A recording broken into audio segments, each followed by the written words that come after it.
Do you think that somehow your type of industry threatens police and the what is that known as, the government sector, I guess? Just, is there a feud, some type of competition to where, no, we'd rather just keep it with the police and you guys are infringing on their business? Is there that element to it?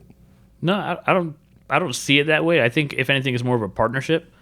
Because I mean, like here in Vegas, for instance, all over the country, but Vegas is down, I think, 500 or 600 officers right now.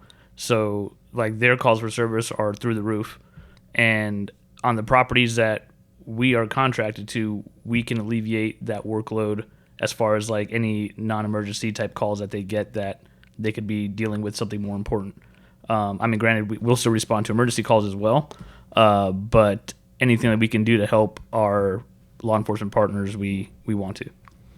Yeah, like what's the highest level of emergency that you guys are equipped to deal with to where you can handle it and you don't have to turn it over to law enforcement? So we make our own arrests, civilians. It has that power here in Nevada. So we make our own arrests. We have the ability to write court summonses, CELAs, that kind of stuff, which we have to go through training through the police department. They grant us that ability. So what ends up happening is it could be any sort of situation, to be honest with you. We've responded to bomb threats where fake devices have been there, and we have taken over the scene until police officers arrived. Anything from massive fires to unruly fights of 40 or more people. So it literally doesn't matter what the incident is. That's why security is either usually on site first or sometimes in that immediate vicinity and may or may not get there before. So why are we not training these officers and providing them the equipment, knowledge, and training to deal with these situations when they arrive here on site? So that's a loaded question because I can't even. There's so many scenarios that could play out that we could get there first, or something can escalate into something else. Whereas a call comes out as something suspicious, and then when officers get there, it's a completely different situation. So it's interesting how it's changing now, the realm of security here in Nevada, and I'm a big proponent of adding training and adding some sort of power, police power on the properties where many other states do. So in many other states, they have different levels of security, and these levels of security come with rigorous training. So they'll go through extra training classes, get vetted even more. So now at the very top tier, you have very limited police powers.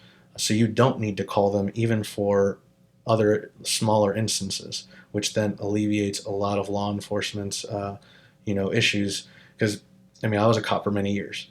I hated doing paperwork, and 99% of being a police officer is paperwork and dealing with very little minute things. Very small percentage is the really cool movie stuff that people believe it is, right? So why not assist our partners in law enforcement by alleviating that stuff, letting them actually focus on the violent crimes, the gangs, the burglaries, like these things that are actually truly being affecting quality of life here in the Valley. Let us deal with the nuisances. Give us the power to still deal with those nuisances and be safe about it, right? We're trying to lobby for protection against security officers. So right now, if you were to strike a security officer on duty, it's like nothing.